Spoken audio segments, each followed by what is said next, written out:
আসসালামু আলাইকুম। প্রত্যেককে আমন্ত্রণ জানাচ্ছি আমার ইউটিউব চ্যানেল ফার্স্ট এডে। আজকে কিছু গুরুত্বপূর্ণ তথ্য আপনাদের সাথে শেয়ার করব। দেখুন, আমরা প্রায়শই খেয়াল করি যে আমাদের আশেপাশে বা আমাদের সমাজে এমন অনেক ব্যক্তি আছে যারা সারাদিন খুব সুস্থ স্বাভাবিক জীবনযাপন করছে, বা একটু আগেও যে খুব ভালো ছিল, সুস্থ ছিল, হাসি খেলে দৌড়াচ্ছিল, চলতেছিল, সবার সাথে কথা বলতেছিল, একটু পরে দেখলাম যে শুনলাম কি যে সে মৃত্যুর কোলে ঢলে পড়লো। তো আসলে এই যে হঠাৎ মৃত্যুগুলো বা আকস্মিক মৃত্যুগুলো, এগুলো কেন হয়? আমরা একটু মেডিকেল সায়েন্সের ব্যাখ্যায় যদি যাই, দেখেন, আকস্মিক মৃত্যু বা হঠাৎ মৃত্যু যেগুলো, এগুলোকে আমরা মেডিকেলে একটা টার্ম ইউজ করি, সেটা হচ্ছে সাডেন ডেথ। আমরা যদি একটু সাডেন ডেথের ডেফিনেশনটা এভাবে করি যে death of A previously healthy person within 24 hours without any traumatic injury or violence, that কলস সাডেন ডেথ। এই সাডেন ডেথ বা আকস্মিক মৃত্যুগুলো আসলে কেন ঘটে? আকস্মিক মৃত্যু বা সাডেন ডেথের অনেকগুলো কারণ রয়েছে। এর মধ্যে আমরা যদি একটু বলি, যেমন হার্ট অ্যাটাক বা মায়োকার্ডিয়াল ইনফ্রাকশন বলি আমরা, কার্ডিয়াক অ্যারেস্ট, মেসিভ স্ট্রোক, এগুলো আসলে একটা অন্যতম কারণ যে সাডেন ডেথ বা আকস্মিক মৃত্যুর। এর মধ্যে সবচেয়ে কমন বা মোস্ট কমন যে কারণটা, সেটা হচ্ছে কার্ডিয়াক অ্যারেস্ট। তো কার্ডিয়াক অ্যারেস্ট এবং হার্ট অ্যাটাক দুইটা কিন্তু ভিন্ন জিনিস। আমরা যদি একটু বোঝার চেষ্টা করি যে একটা সুস্থ মানুষ দিব্যি যে হাসি খুশি ছিল, একটু আগেও যে ভালো ছিল, হঠাৎ করে সে পড়ে গেল, অজ্ঞান হয়ে গেল, তারপর দেখলো যে সে মারা গেল।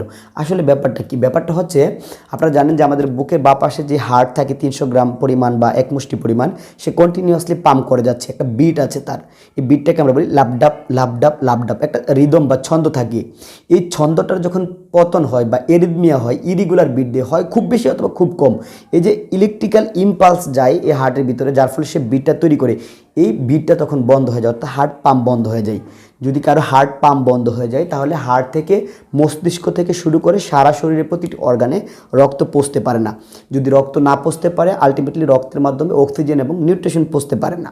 ফলে কি হয়, অন্যান্য অর্গানে যদি সেগুলো না পৌঁছতে পারে, সেগুলো 3-4-5 ঘন্টা বেঁচে থাকতে পারে, বাট আপনার ব্রেন বা আমাদের যে মস্তিষ্ক, সেই মস্তিষ্কের যে টিস্যুগুলো বা ব্রেন টিস্যুগুলো, সেখানে যদি 3 মিনিটের বেশি রক্ত সাপ্লাই বন্ধ থাকে, তাহলে টিস্যুগুলো মারা যেতে শুরু করে, এবং যদি সেটা 9 মিনিট ধরে এই প্রক্রিয়াটা চলতে থাকে বা রক্ত চলাচল বন্ধ থাকে, তাহলে কিন্তু ব্রেন সেলগুলো ডেথ হয়ে যায় এবং আলটিমেটলি আপনি মৃত্যুর কোলে ঢলে পড়ি। তো এই জিনিসটা থেকে আমরা কিভাবে রক্ষা পেতে পারি, অথবা কেউ যদি সাডেন ডেথের এই অবস্থায় বা কার্ডিয়াক অ্যারেস্টে আক্রান্ত হয়, আপনি বা আমি একজন সাধারণ নাগরিক হিসেবে বা সাধারণ মানুষ হিসেবে কিভাবে তাকে সাহায্য করতে পারি, সেই জিনিসটা একটু বলি।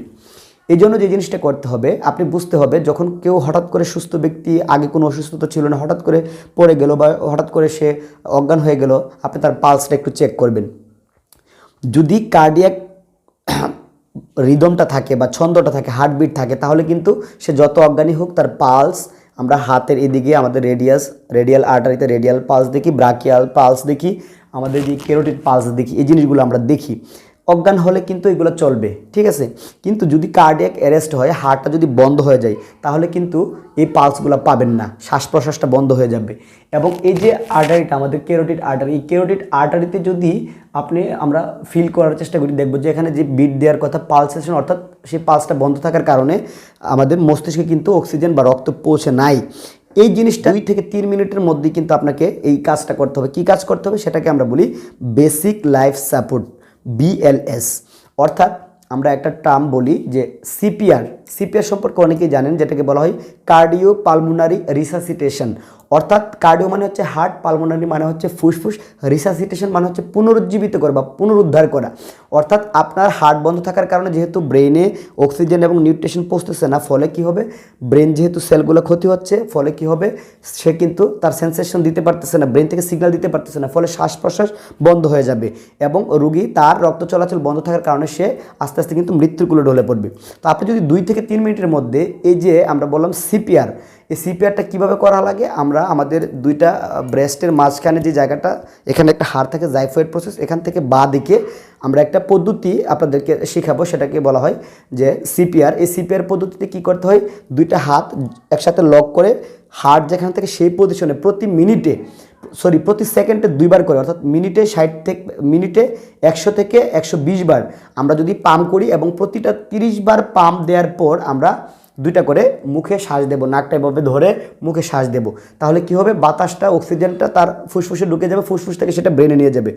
এই কাজটা করলে কি হয়, কাজটা হচ্ছে আমি যখন হার্টটা যেহেতু সাময়িকভাবে তার পাম্পটা বন্ধ করে রাখছে, আমি বাহির থেকে তখন চাপ দিলে হার্টের ভিতরে যে রক্তটা জমা থাকবে সেই রক্তটা মস্তিষ্কে যাবে, ফলে মস্তিষ্কের টিস্যুগুলা বা অর্থাৎ মোট কথা হচ্ছে আমার হার্টের যে পাম্পিং পাওয়ারটা ছিল ন্যাচারালি সেই জিনিসটা সাময়িক বন্ধ আছে, আমি বাহির থেকে আর্টিফিশিয়ালি বা ম্যানুয়ালি সেই পাম্পটা করে দিচ্ছি যাতে করে মস্তিষ্কের মধ্যে অক্সিজেন এবং নিউট্রিশনের ঘাটতি না পড়ে। এই অবস্থা যদি চলতে থাকে তাহলে দেখা গেছে ম্যাক্সিমাম ক্ষেত্রে শতকরা 100 জনের মধ্যে 30 জন আবার হঠাৎ করে এভাবে জেগে ওঠে এবং সে শ্বাস প্রশ্বাস নিয়ে শুরু করে বলবে যে আমার কী হয়েছিল এরকম। যদি তার ভাগ্য ভালো হয়, আল্লাহ যদি তার হায়াত রাখে, এই একটা প্রসেস বা সিপিআরের মাধ্যমে কিন্তু 100 জনের মধ্যে 30 জনের আপনি জীবন রক্ষা করতে পারেন। এবং যদি এরপরও যদি এই সাইকেলটা যদি আমরা 5 বার করি, অর্থাৎ প্রতি 30 বার দেওয়ার পরে 2 বার শ্বাস, 30 বার দেওয়ার পর 2 বার শ্বাস, এভাবে করার পরে যদি রুগী শ্বাস প্রশ্বাস নেওয়া শুরু করে তাহলে তো বেটার। আর যদি এরপর রুগী শ্বাস প্রশ্বাস নেওয়া শুরু না করে তাহলে আমরা সিপিআর চালু রেখে পাশাপাশি অ্যাম্বুলেন্স কল করে রুগীকে আমরা হসপিটাল বা কার্ডিও যেটা সিসিইউ বলি আমরা, করোনারি কেয়ার ইউনিট, যেটা এই সেবা সম্বলিত হসপিটাল নিয়ে যাব। সেখানে তারা অ্যাডভান্স লাইফ সাপোর্ট দিবে। অর্থাৎ আপনারা জানেন যে আমরা নাটক সিনেমায় দেখি অনেক সময় যে এক ধরনের ডিফাইব্রিলেটর বলে এটাকে, অর্থাৎ হার্টটা ফাইব্রিলেশন করতেছে, কাঁপতেছে, সেটাকে বন্ধ করার জন্য একদম ইলেকট্রিক্যাল শক দেওয়া হয় যাতে হার্টের রিদমটা আবার ফিরে আসে। অর্থাৎ ফার্দার প্রসিডিউর বা ম্যানেজমেন্টগুলো তখন ওই সিসিইউতে সেখানে করা হবে। সুতরাং আমরা যদি প্রত্যেকে যদি একটু খেয়াল করি, যদি আপনার আমার পাশে কেউ এভাবে হুট করে পড়ে যায় সুস্থ স্বাভাবিক লোক, আমরা যদি তার পালসটা কার্ডিক পালসটা চেক করি, হাতের রেডিয়াল পালসটা চেক করে, শ্বাস প্রশ্বাস চেক করে সাথে সাথে সিপিআরটা শুরু করতে পারি, সেই ক্ষেত্রে কিন্তু আমরা একটা মানুষের জীবন রক্ষার জন্য জারিয়া বা ভূমিকা হয়ে দাঁড়াতে পারি। তো আমরা আশা করব আমরা প্রত্যেকটা, এটার জন্য কোনো ডাক্তার হওয়া লাগবে না, কোনো মেডিকেল পার্সন হওয়া লাগবে না, একটা সুস্থ স্বাভাবিক মানুষ কিন্তু, সচেতন মানুষ কিন্তু সিপিআর শিখতে পারে। তো আমরা আশা করব আপনারা প্রত্যেকে এই সিপিআরটা শিখে নেবেন। এখন ইউটিউবে অনেক তথ্য পাওয়া যায়, বা আমাদের কাছ থেকে শিখে নেবেন, বা যারা জানে তাদের কাছ থেকে শিখে নেবেন।